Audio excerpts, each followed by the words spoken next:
Hi, it's Donna from the Ingalls Memorial Library, and welcome back for week 4 of Behind the Book Book Talks. I can't believe it's week 4 already. But, anyways, this is the series where I talk to you about a book I read the previous week with the hopes that when we reopen, you will check the book out and try it for yourself. So, I will confess that I did not quite finish the book that I'm reading. In fact, I'm only about halfway through. But it's not because I don't love the book, it's because I just haven't had a lot of time to read. But I would still recommend it. So far, I've really liked it a lot. So without further ado, I would like to introduce you to The Lying Room by Nicci French. Now, Nicci French is not a writer. It is a husband and wife team that write together. It's Nikki Gerard and Sean French. And you may be familiar with them through their Free Decline series, which was 8 books, 7 of which were named after the days of the week. So there was Blue Monday and Tuesday's Gone and Waiting for Wednesday and so on through The Day of the Dead, which was published last year. And I was really sad to see the series end, so I was pretty excited when I saw this book come out. This is a standalone book.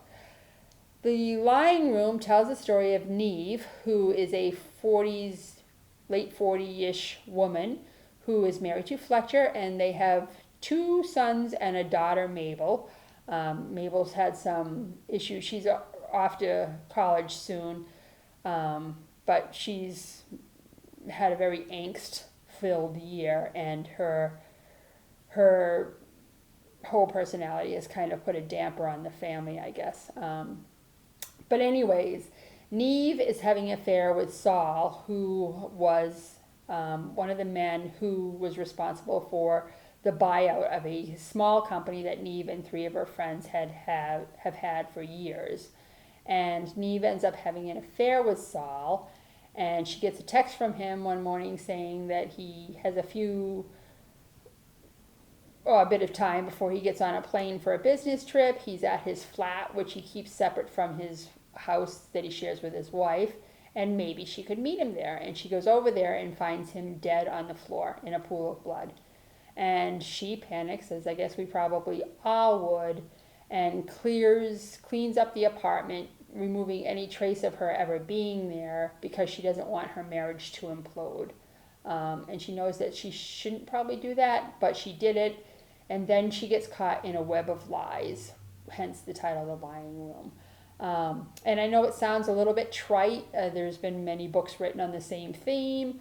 But Nicci French, as a collaborative writer, writes amazingly well-written stories. And even though the theme is pretty predictable, I'm guessing that I have no idea who really who committed the crime. That's the joy of their books, because you think you know, but you just don't know. So like I said, I didn't quite finish the book. I'm in my mind, I have a suspicion as to who did it, but I will also be surprised if I'm right. It's a great book. And again, this time of my life, I'm looking for books that distract me from reality, and this is doing just that.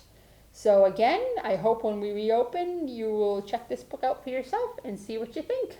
Thanks for joining me. Stay safe, wash your hands, and hope to see you soon at the library. Take good care.